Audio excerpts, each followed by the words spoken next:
There's a thing I know now. Trump voters are pissed. I see them shouting on TV. I read their angry comments on Facebook, and the ratings for Larry the Cable Guy's most recent special were way down. For much of Obama's 8 years, there was a rising tide in the U.S., but not all the boats were lifted, or in this case, John Deere tractors. Infrastructure in the U.S. is crumbling. Schools are failing. Jobs have moved overseas.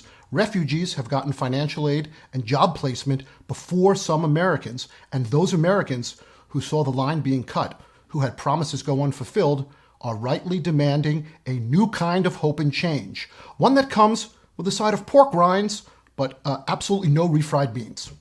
However, Trump voters, I am now talking to you. The president that you elected has not and will not make your lives better.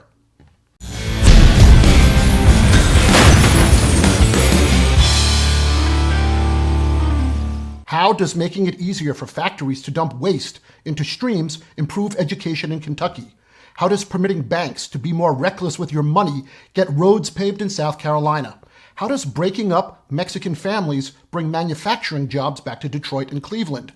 Those were all executive orders from Trump. How does taking away your health care and giving tax breaks to the rich pay for your diabetes medicine? That's part of the new Trump care plan. How does colluding with Russia and lying about it put biscuits and gravy on your plate or ammo into your shotgun? It reminds me of an old joke from my favorite film, Annie Hall, that Woody Allen tells. A guy walks into a psychiatrist's office and he says, "Hey doc, my brother is crazy. He thinks he's a chicken." Then the doctor says, "Well, why don't you turn him in?" And the guy says, "Well, I would, but I need the eggs." Trump voters, it seems, are prepared to tolerate up being down and the president's insane behavior because they want eggs. I guess they think that once this orange leprechaun is done passing out pots of gold to Mar-a-Lago's Premier Advantage members, that the next thing on his fuck it list will be to fill the potholes on the off-ramp by the swimming hole, or bring back 2-for-1 beer night at Dave & Buster's. In the meantime, you have to bury your head in the sand to avoid the unprecedented shitstorm rising in the East. There is a clear and present danger that Americans now face from President Trump, who is using the cover of the presidency to regularly and intentionally lie to the American people. I have nothing to do with Russia. Or he has a very serious mental problem that obscures reality. In either case, it is unfucking acceptable. And yet, for some reason, all of us, not just Trump supporters, but the media and many Democrats too, while our current state of personal outrage may or may not be commensurate with the Oval Office's venti-sized clusterfuck, our ability to change these circumstances are clearly limited. We're constrained by the rule of law. We could march in front of the White House, but we can't run inside and forcibly dress everyone in a pink pussy hat. We're constrained by a human sense of decency and propriety. We'll shout, "What do we want? Justice! When do we want it? Now!" But we're not going to deputize a posse to find a hanging tree and Steve Bannon. Worst of all, we're also constrained by our own limited imagination. How could that be, you ask, given the wealth of creativity that Americans possess?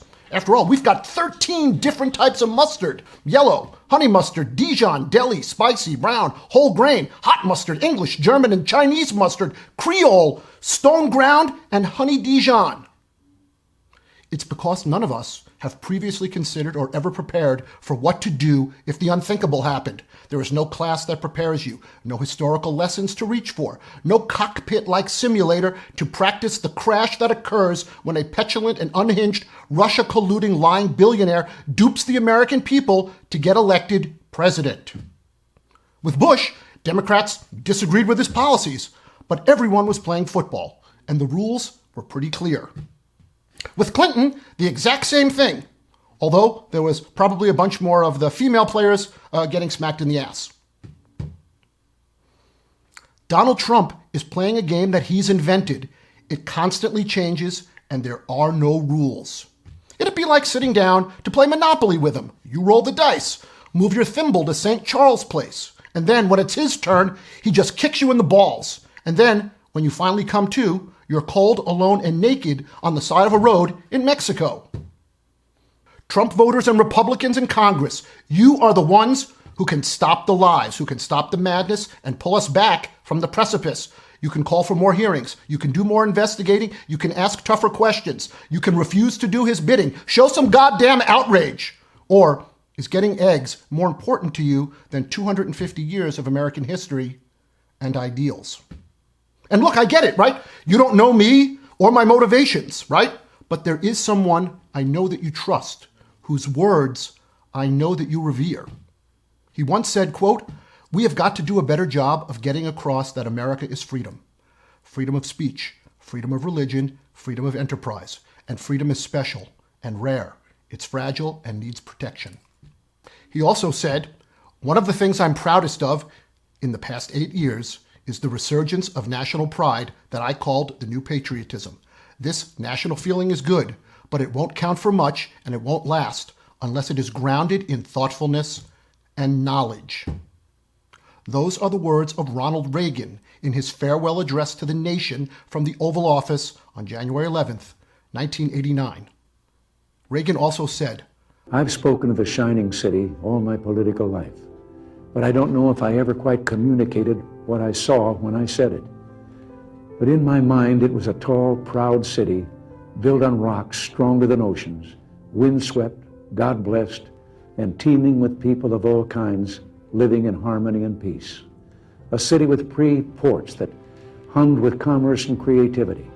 And if there had to be city walls, the walls had doors, and the doors were open to anyone with the will and the heart to get here. That's how I saw it and see it still." Yes, America is still a shining beacon of hope and a source of light unto the world. But America is also shining because there is a huge fucking dumpster fire in the Oval Office. And so far, not one person in his circle has shown the courage to put it out.